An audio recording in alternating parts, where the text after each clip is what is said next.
नमस्कार देश बंधु शुभ सकाळ। आज हूँ 8 तारिख जुलाई मास सोमवार। चलतु जाना देश विदेशर किसी बचा बचा गुरुत्वपूर्ण खबर। जदि आपण मैंने पर्यटन वीडियो को लाइक करना वीडियो को लाइक करी चैनल को सब्सक्राइब करी कमेंट माध्यम जनातु आपण मैंने आम वीडियो केउं जिला देखुंत।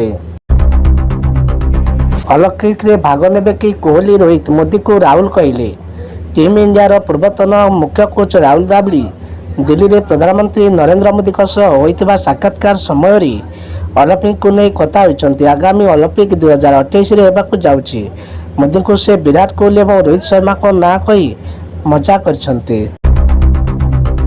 आगामी 5 दिन में राज्य में वर्षा पुरी रे कौन रग रथयात्रा बेले सारा राज्य में वर्षार स्थिति स्वल्प मध्यम धरण वर्षा आकलन करिछि आंचलिक पाणीपाग केन्द्र। आसंता काली गोटे रु 2टी स्थान में प्रबल वर्षा होगा नहीं अकलन होइछि। एथिपाई येलो वार्निंग जारी होइछि।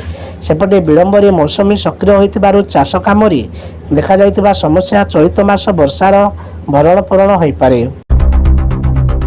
थर मागणार मिल सिलाई मेसिन यह दिन वितरण आरंभ चलो।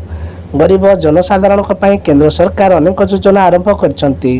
केतक योजना अधीन सरकार सीधा सड़क लोक साहाय्य जोगाउछंती।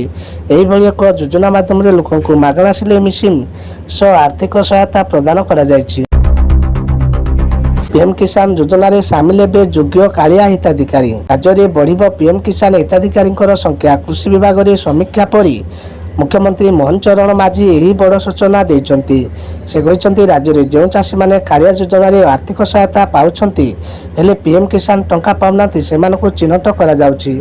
सेमानकु पीएम किसान योजना रे टंका दिया जिवो। स्तरीय स्थिति रही सुना दर जल्दी किणतु अलंकार गहना किणवा पूर्व नजर पकातु केउं सहर रही केते दर। तेबे जदि आपण आज सुना किणवा चाहते योजना कर प्रथमे जाणिनु आज सुना दर केते अच्छी। आज भारतीय बजार 24 क्यारेट सुना दर 10 ग्राम प्रति 73,090 टंका रही बेले 22 क्यारेट सुना दर 10 ग्राम पिछा 67,000 रही। भारतीय सेना को मिला 35,000 यूनिट एक 203 राइफल। चीन पाकिस्तान चिंता बढ़िला।